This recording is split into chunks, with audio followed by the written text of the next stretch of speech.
লঙ্কায় লঙ্কা কাণ্ড। হুট করে বিশ্বকাপের সেমির আগে আগে কেন শ্রীলঙ্কান ক্রিকেটের কথা বলছি তার কারণটা তিনজন বাংলাদেশি, মুস্তাফিজুর রহমান, তাওহিদ হৃদয় আর তাসকিন আহমেদ। দুজন আবার খেলবেন একই দলে, মানে মুস্তাফিজুর রহমান আর তাওহিদ হৃদয় খেলবেন ডাম্বুলার হয়ে, আর তাসকিন আহমেদের গন্তব্য কলম্বো। ওই যে জুলাইয়ের শুরু থেকেই লঙ্কা প্রিমিয়ার লিগে হয়তো থাকবেন এই তিনজন বাংলাদেশি, যে খেলাটা আবার দেখাবে টি স্পোর্টস। শুরুতে তাওহিদ হৃদয়ের প্রসঙ্গে একটু আসতে চাই। এই ব্যাটারের এবারের বিশ্বকাপ কেটেছে অম্লমধুর। শুরুতে বাংলাদেশের হয়ে সবচেয়ে বেশি রান, সবচেয়ে বেশি ছয় তার ব্যাটেই ছিল। তবে ওই যে তাওহিদ হৃদয়, তিনি কিন্তু এর আগের এলপিএলটা খুব ভালো খেলেছেন জাফনার হয়ে। একটা সময় তো এলপিএলের তৃতীয় সর্বোচ্চ রান কিংবা দারুণ সব 50 তার ব্যাটেই ছিল। দলটাকে জিতিয়েছেন অনেকগুলো ম্যাচ। তারপর থেকেই প্রত্যাশা বেড়ে গিয়েছিল যে এবারের এলপিএলে হয়তো দল পাবেন, তবে দল ঠিকই পেলেন তিনি একেবারে শেষের দিকে এসে। আর আরেকটা ব্যাপার, বাংলাদেশের উঠতি যে কজন তারকা ক্রিকেটার রয়েছে তাদের মধ্যে অবশ্যই তাওহিদ হৃদয় রয়েছেন। তার বিশ্বকাপটা ওই অর্থে ঠিক ভালো কাটেনি, যেহেতু বাংলাদেশের ব্যাটাররা খুব ভালো উইকেটে খেলতে পারেননি, সেজন্যই বড় রান দেখেনি তাওহিদ হৃদয়ের ব্যাট।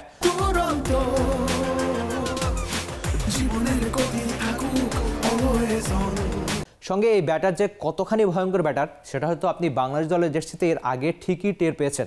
আমরা যদি এর আগের বিপিএলটা দেখি, তিনি খুব সম্ভবত দ্বিতীয় সর্বোচ্চ রান কিংবা সর্বোচ্চ ছক্কা ছিল তার ব্যাটেই। বিপিএলটা তাওহিদ হৃদয়ের দারুণ কেটেছিল। এরপর যে ডিপিএল হলো সেখানেও আবাহনীর জার্সিতে অল্প কয়েকটা ম্যাচ খেলেছিলেন, কিন্তু পেয়েছিলেন বড় রান। ওই যে বিপিএল, ডিপিএল কিংবা সাম্প্রতিক সময়ে বাংলাদেশের দলের জার্সিতে বড় রান করা, তা বলেই দেয় যে তাওহিদ হৃদয় হয়তো বড় ব্যাটার হতেই এসেছেন। হুট করে জেমি সিডন্সের একটা কোট খুব মনে পড়ে গেল। তিনি আমাকে একটা ইন্টারভিউতে বলেছিলেন যে এই তাওহিদ হৃদয় অনেকটা জস বাটলারের কথা মনে করিয়ে দেয় তাকে, যে তাওহিদ হৃদয়কে শুরুতে ডট বল দেওয়া খুব কঠিন। আর আমাদের দেশের ব্যাটারদের হয় কি, তারা যখন উইকেটে যায় অনেকগুলো ডট বল খেলার চেষ্টা করে, যার ফলে তারা একটু চাপে পড়ে যায়। আর তাওহিদ হৃদয় অনেকটা এক্ষেত্রেই এগিয়ে যান বাকিদের চেয়ে। হৃদয় যখন উইকেটে আসেন রান করার সবটুকু দিয়েই চেষ্টা করেন। এজন্যই বলা হয় যে বাংলাদেশের বাকি ব্যাটারদের চেয়ে টি-20তে হৃদয় খানিকটা সফল। ওই যে ওয়ানডে ক্রিকেটে তার যখন শুরুটা হয়েছিল, দারুণ একটা 92 রানের ইনিংস খেলেছিলেন সিলেটে। তারপর তার টি-20তে অভিষেক হলো, সেখানেও ইংল্যান্ডের সঙ্গে খুব ভালো ক্রিকেটটা খেলেছিলেন, আয়ারল্যান্ডের সঙ্গে খুব ভালো ক্রিকেটটা খেলেছিলেন। বাংলাদেশের জার্সিতে তার ক্যারিয়ার তো ওই অর্থে খুব একটা বড় হয়নি, কিন্তু হৃদয় প্রমাণ করেছেন যে তিনি বড় ক্রিকেটার হতেই এসেছেন এই মঞ্চে। অন্তত তার এলপিএলে যদি তিনি খেলতে যান, ভালো খেলুক, সেটাই হয়তো আমাদের সবার চাওয়া। জুলাইয়ের একেবারে প্রথম দিনই হৃদয় আর ফিজের দল ডাম্বুলা মাঠে নামবে। তো হৃদয়ের প্রসঙ্গ তো হলো, এবার একটু মুস্তাফিজের প্রসঙ্গে আসতে চাই। এই তারকাকে নিয়ে আপনি কি আর বলবেন? চেন্নাইয়ের হয়ে তার আইপিএলটা কেটেছে দারুণ, সেটা অবশ্যই আপনাকে বলতে হবে। তবে ওই যে দারুণ ক্রিকেট কিংবা ধোনিদের সঙ্গে থেকে শিখে খুব ভালো ক্রিকেটটা তিনি খেলেছেন আইপিএলে, সেটা অবশ্যই আপনাকে মানতেই হবে। তবে বাংলাদেশ দলের জার্সিতে এবারের বিশ্বকাপে শুরুতে এক অপ্রতিরোধ্য মুস্তাফিজুর রহমানকে দেখা মিললেও শেষ দিকে অনেকটাই হতাশ করেছেন তিনি। ওই যে ব্যাটিং সহায়ক উইকেটে গেলেই মুস্তাফিজুর রহমান যেন নিজেকেই নিজে হারিয়ে খুঁজেন খানিক।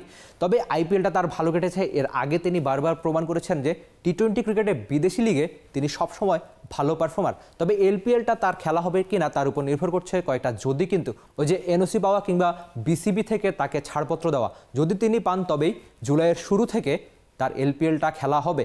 আর হৃদয় ফিজ যদি একই দলে একই সঙ্গে খেলেন, সেটা অবশ্যই বাংলাদেশি ক্রিকেট ফ্যানদের জন্য একটা বড় পাওয়াই হবে।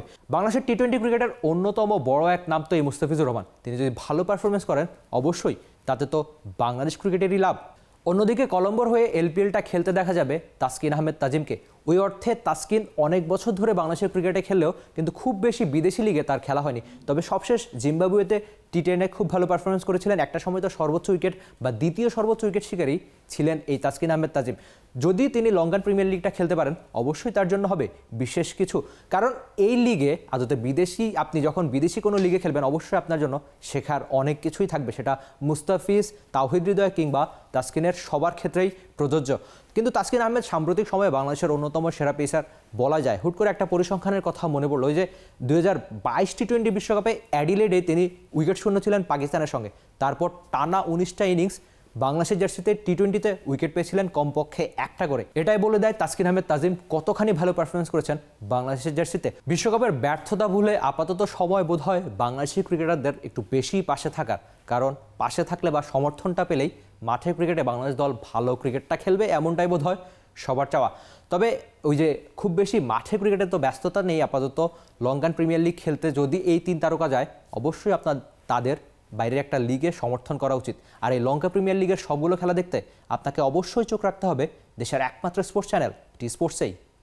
For more updates, subscribe to our YouTube channel and click on the bell icon. Follow us on Facebook and Instagram. Download T Sports app to enjoy exciting games and highlights. Visit tsports.com.